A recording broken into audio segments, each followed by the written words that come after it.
Yo, what is up guys? Ethan here, back in another video, and today we return with college football predictions. As today we'll be looking over Florida State.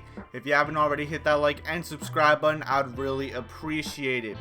And after last season, after shocking the college football world and going 10-3, Florida State has immense hype heading into this season with potential national championship expectations. Them and Clemson are the front runners in the ACC. I think Clemson has the best odds currently, if I'm not mistaken. I could be wrong about that. But it's Florida State, Clemson, and everybody else right now. And Florida State has a stacked roster after having one of, if not the best transfer portal classes this past offseason. And you return tons of your stars from last season, including your starting quarterback in Jordan Travis, who was really good last year, completing over 60% of his passes. He was phenomenal last year, and he's only going to get better this season.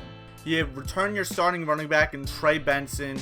Your backup in Trayshawn Ward left for Kansas State, but you still have Lawrence Toafili, who was getting split carries with Ward anyway as that second back anyway. So that two-headed monster for the running game is really good. Also, you have to remember Jordan Travis is more of an improvising quarterback anyway, so he's able to run the ball as well. Your receiving core is really good this year. Johnny Wilson, who's probably a top 10 receiver in all of college football, just a massive wide receiver as he's like 6'7", 240. You have a transfer coming in from Michigan State and Keon Coleman, who I've absolutely loved at MSU. He's going to be coming in as that second wide receiver. And then you still have guys like Winston Wright Jr. as well.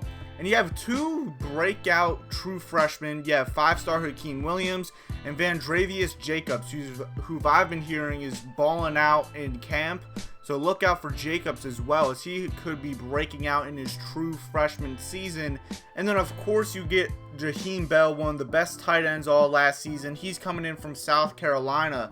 So you look at all the weapons offensively. Jordan Travis has the weapons to be a top-tier elite offense, and you still have a great offensive line, one of the best in the ACC.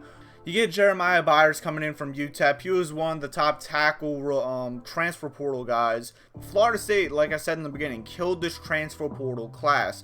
The defense is really good as well.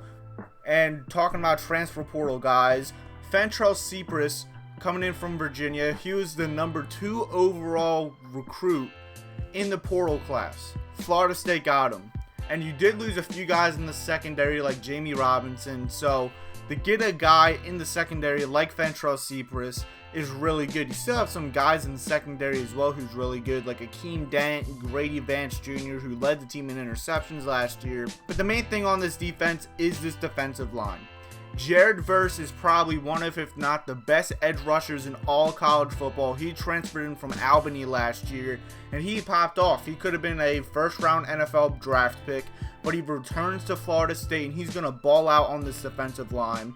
Patrick Payton comes in as a redshirt freshman. He was a phenomenal player last year as well. You have experience like Fabian Lovett returning, and you get a guy from Western Michigan and Braden Fisk, who's probably going to be starting as a defensive tackle for you this year.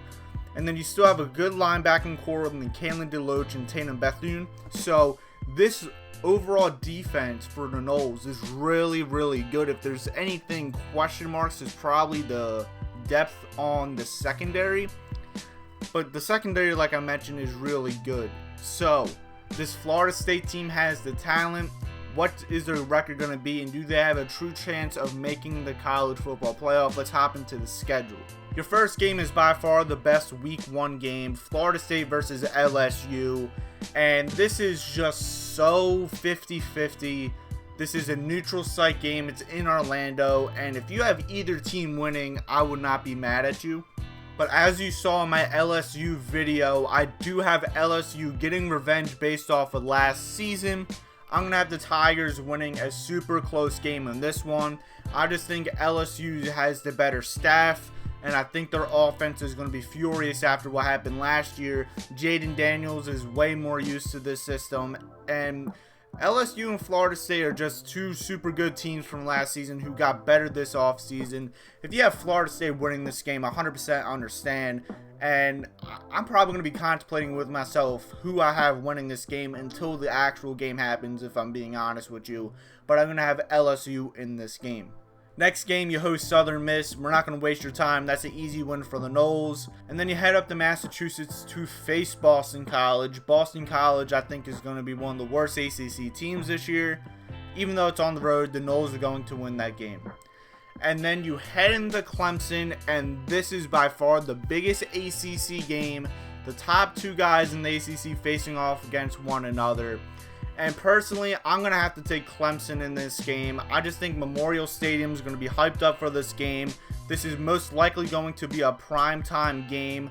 Clemson's going to be ready for it. And I just trust Clemson's staff more right now than Florida State's. Even though Florida State has a phenomenal staff, I think Clemson's defense is going to be able to slow down this Noles offense a little bit. And they're going to do just enough offensively.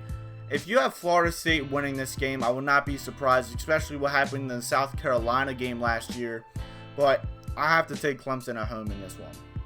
You have a bye week relatively early in the year, and then you host Virginia Tech.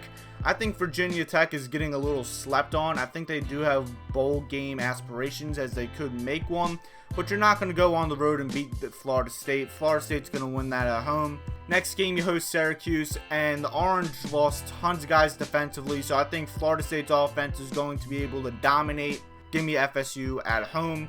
Next game, you host Duke. And looking from this point on, this could potentially be your toughest game. But I think since this is going to be your homecoming game and your home, I'm going to take Florida State to win this game. Duke's going to be a very good team this year, though. So I wouldn't be surprised if this is close, but I have to take the Noles in this game. Then you have a somewhat tricky back-to-back road game schedule as you go to Wake and then you go to the Pitt.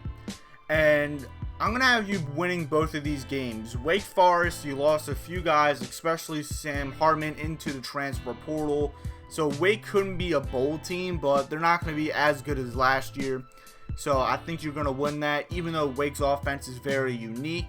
And then Pitt, I just don't know what you really have left. You lost a few guys due to the NFL. So I think this is going to be somewhat a rebuilding year for the Pitt Panthers. So I think Florida State's going to win this game relatively easy on the road. Then you head into your rivalry game versus Miami, and I do not expect a blowout like we saw last season. I do think Miami's going to be much improved based off of last season, but I think Florida State has a skill advantage. They're also the home team in this game. Give me Florida State at home. Next game, you host North Alabama. We're not going to waste your time. That's a victory for the Noles.